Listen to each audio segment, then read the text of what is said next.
Los 3 errores más comunes a la hora de preparar un ensilado. Y empezamos por el primero. Son varios realmente, pero el punto en cuestión es el maíz o el pasto en este caso. Por ahí hay gente que dice, no, yo no hago de maíz, hago de Camerún. Entonces también vamos a darle algunos tips. Está pasado, está muy encañado, le pasó el momento vegetativo óptimo para el ensilado. ¿Por qué? Porque normalmente lo que buscamos en un ensilado de maíz es tener entre 30 y 35 hasta 40% de materia seca. 40 ya es bastante seco, pero hay gente que lleva 45 o a 50% de materia seca. Eso acarrea otros inconvenientes. Probablemente vamos a tener la ventaja de que tenemos mucho grano, mucho almidón, pero el inconveniente va a ser que vamos a tener otros problemas, por ejemplo, la compactación, dificultad para la compactación, vamos a tener alta cantidad de fibra, detergente neutro y detergente ácido. Eso hace que baje la calidad del ensilaje, que no podamos tener un ensilaje de buena calidad, que el animal no va a poder asimilar. Entonces, el momento óptimo del ensilado en el maíz es cuando el grano, cuando esa mazorca cargó el grano y el grano está en un estado de 3/4 pastoso y 1/4 lechoso, que la puntita, cuando nosotros apretamos ese maíz, que la puntita deje resumir un pequeño exudado tipo cremoso, que sea un exudado lechoso. Ese es el momento óptimo, Víctor. ¿Qué opinas sobre este primer punto? Y realmente este primer punto, y es el error más común, eso es el momento del corte. El error número 1, creo que el ensilado hay que cortarlo en la etapa de choclo.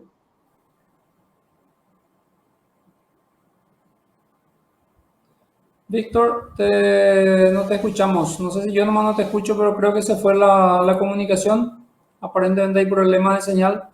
Retomo un poquitito. Y en el caso de que ustedes están ensilando Camerún o algún tipo de pasto de corte, también es muy interesante entender que nosotros tenemos que tener un punto intermedio entre cantidad producida y calidad producida.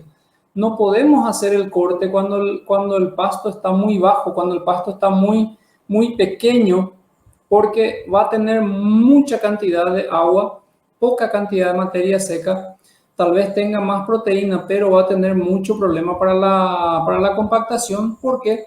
Porque vamos a tener mucha agua.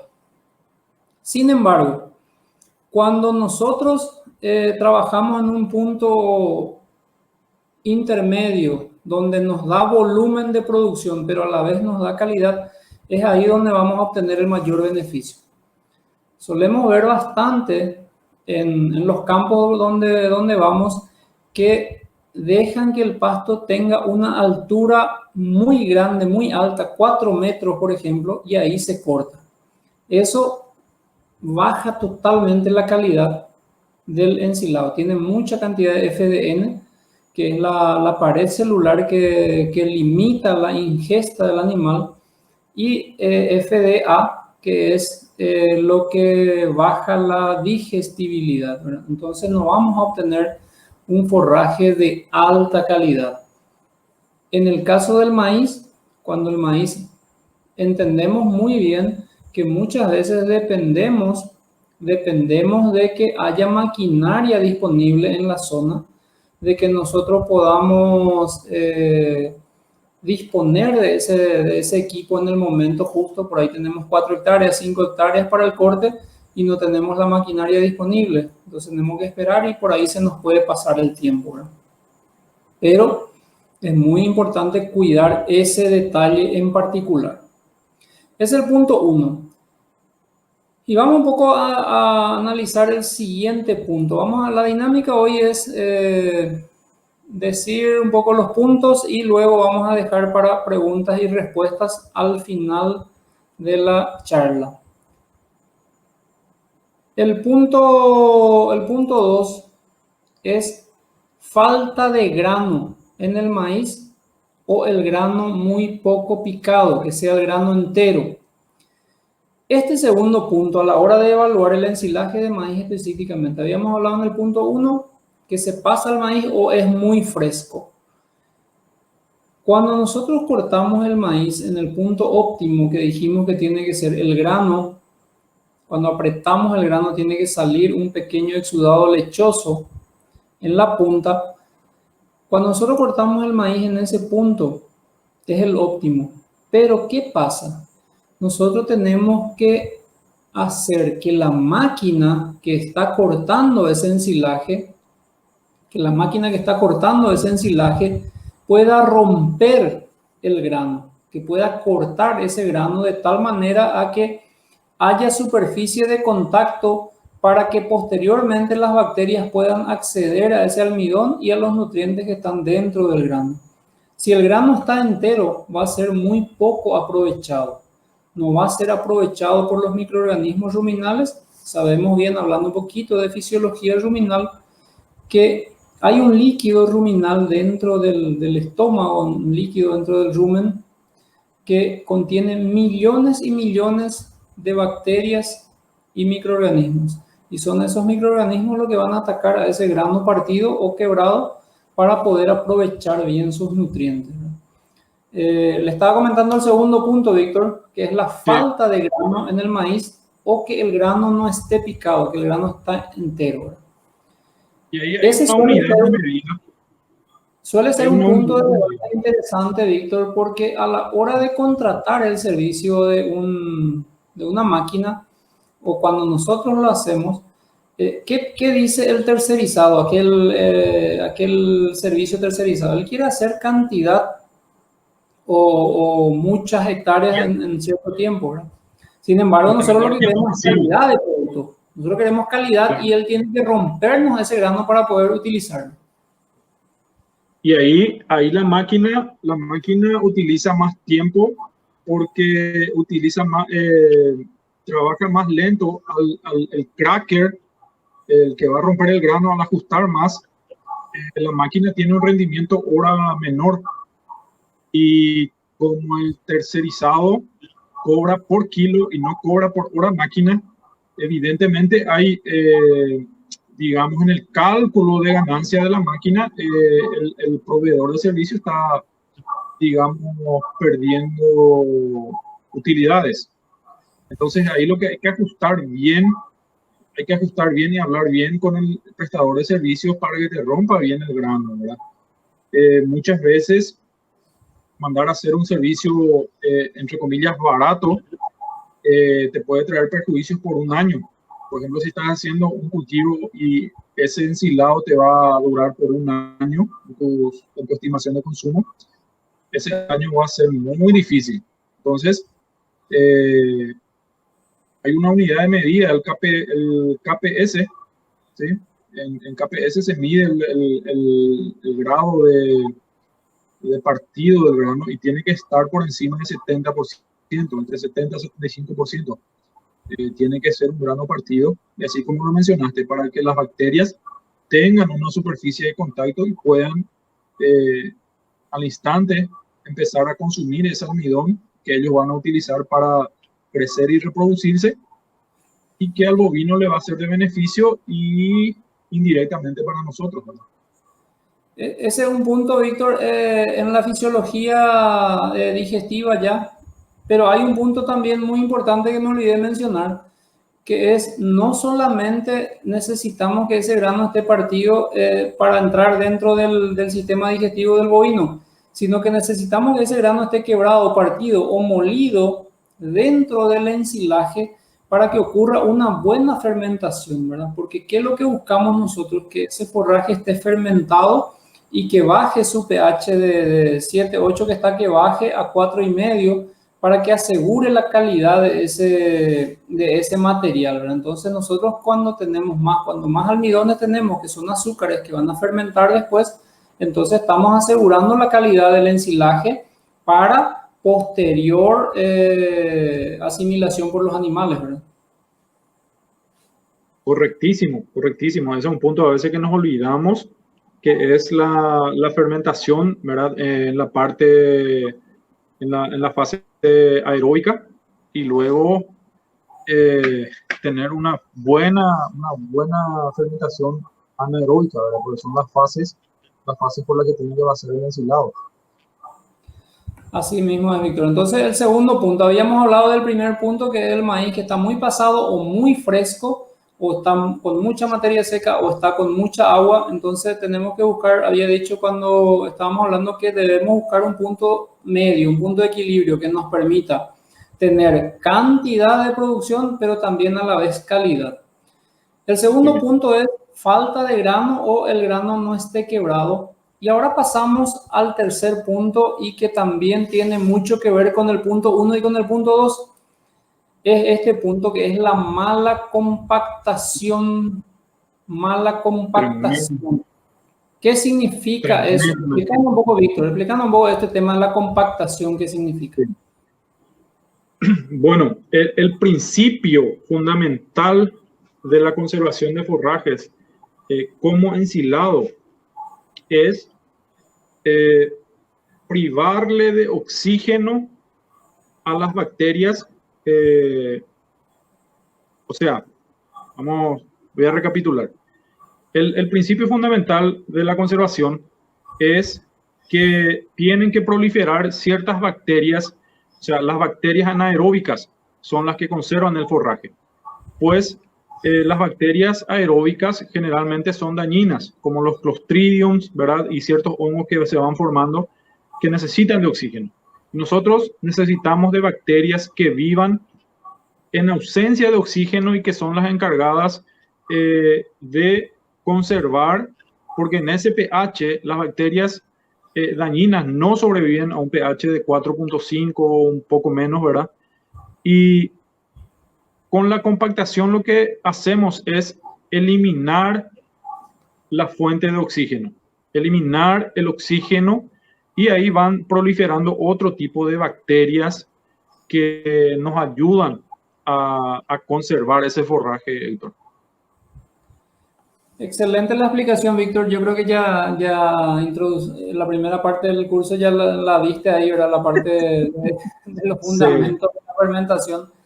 Pero es así, realmente lo que buscamos es, entonces, cuando nosotros compactamos, cuando metemos presión arriba, solemos ver que la gente compacta con el tractor o con otro vehículo pesado de tal manera a generar esa fuerza, esa presión para que salga toda la mayor cantidad de oxígeno que queda entre las trabéculas, entre los cortes, entre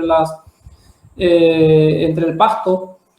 ¿Por qué? Porque cuanto menos oxígeno le dejamos es mucho mejor, más rápido va a ocurrir la fermentación anaeróbica que estaba comentando Víctor.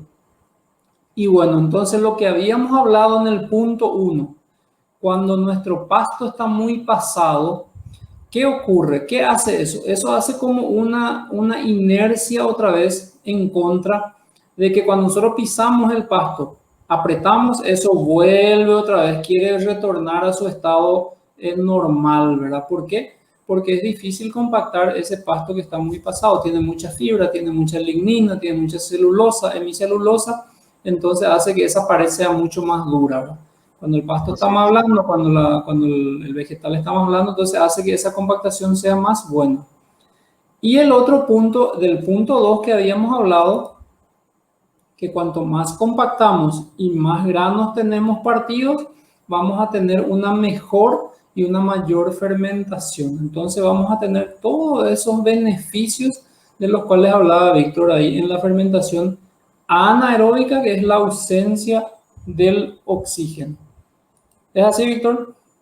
Así mismo es. Realmente cuando tenemos un maíz con una alta materia seca porque se nos pasó, porque vino la lluvia, un gran inconveniente que suele haber también cuando tercerizamos el servicio de cosecha es que todos al mismo tiempo están cosechando y tarda la máquina en llegar, se nos pasó el maíz. Entonces, esos son los problemas que surgen, ¿verdad? Y la mala compactación, ¿cómo te voy a decir? Aumenta el problema, o sea, amplifica el problema. Es un terrible inconveniente que tenemos a la hora de conservar el forraje, porque esa mala compactación no te va a fundir todo el ensilado, pero llegan a pérdidas de hasta 40%, hasta 40% de pérdida en nuestro silo, y eso cuesta plata, o sea, que todos estamos hablando de que te cuesta plata en el bolsillo por varias razones. Primero, perdés el ensilado, que no sirve. Segundo, estás dejando que proliferen, por ejemplo, hongos. Cuando vos tenés hongo en tu ensilado, y depende de qué tipo de hongo, el hongo blanco, ¿verdad? Que trae problemas reproductivos, problemas productivos, generalmente porque no, hay una mala digestión, tenés problemas hepáticos, pero el peor de todos, el más grave es el hongo rosado, ¿sí? Cuando tenés ese color rosa dentro del ensilado. Ese hongo tiene tiene la configuración de las hormonas reproductivas de la vaca. ¿Qué significa? Esta es la parte de las hormonas que va a recibir para que la vaca cicle, para que la vaca preñe, todo eso, ¿verdad? En un ejemplo. Y este es su par, que se acopla y ahí sucede los fenómenos hormonales de ciclar, entrar en preñez. Y ese hongo tiene la llave, o sea, está entrando justito ahí, ocupa ese espacio y la vaca no cicla, la vaca no preña, la vaca empieza a ganar peso y entramos en un círculo vicioso tremendo. O sea, no es solamente perder kilos de ensilado, hay problemas mucho más avanzados después, ¿verdad? Y todo comienza por no compactar bien, Héctor. Y sumamos un cuarto punto, Víctor, que es el correcto sellado, que es el sellado correcto del silo. Muchas veces vemos que el sellado se hace de mala forma, utilizamos un material. Imagínense un poco, me encantaría hacer unos números y si me permite voy a sacar acá mi calculadora para hacer unos números. Si ustedes van a picar 5 hectáreas por 30.000 kilos por hectárea y 150.000 kilos por 250 guaraníes que le cuesta, son 37.500.000. Acá les muestro 37.500.000 que ustedes van a enterrar, o sea, van a embutir o van a poner bajo tierra o van a poner sobre la tierra, pero van a cubrir. Claro. ¿Cuánto le cuesta la carpa para cerrar eso? Muchas veces compramos esos residuos o silo bolsa que ya está usado, perforado, o compramos una carpa de mala calidad y enseguida empieza a flamear. Le ponemos ahí encima y empieza a flamear, entra aire. Ahí les aseguro, señoras y señores, señoritas, les aseguro que van a tener una pérdida mínimo del 20 al 30% de la superficie del silo. ¿Por qué? Porque esa parte de la fermentación no va a ser correcta, no va a tener una buena fermentación. ¿Por qué? Porque está recibiendo continuamente entrada de oxígeno. Claro. Entonces es importante sellar bien, poner algo encima para que apriete esa carpa, para que se conserve y se mantenga bien compactado esa superficie y podamos tener buena calidad. También ocurre siempre que hay animales, tratamos siempre, y eso es bueno también, tratar de evitar un poco el flete, se hace siempre el silo cerca del piquete, cerca del corral, cerca del lugar donde se le va a dar de comer. Y a veces se escapa un animal o sube un animal encima de nuestro silo y empieza a perforar.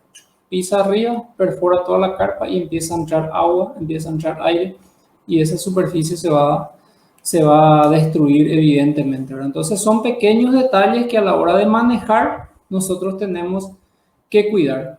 Así que los puntos, repito un poco los 3 errores principales. que tenemos como para cerrar esta parte y pasar después a las preguntas y respuestas. El maíz está muy pasado o muy verde. El pasto está encañado o muy tierno. Hay falta de grano en el maíz, se corta de repente con poco grano, o el grano no está picado. Y el tercer punto, que es muy importante, y vamos a sumar el tercero y el cuarto juntos aquí, que es la mala compactación y el sellado incorrecto, que también afectan sobremanera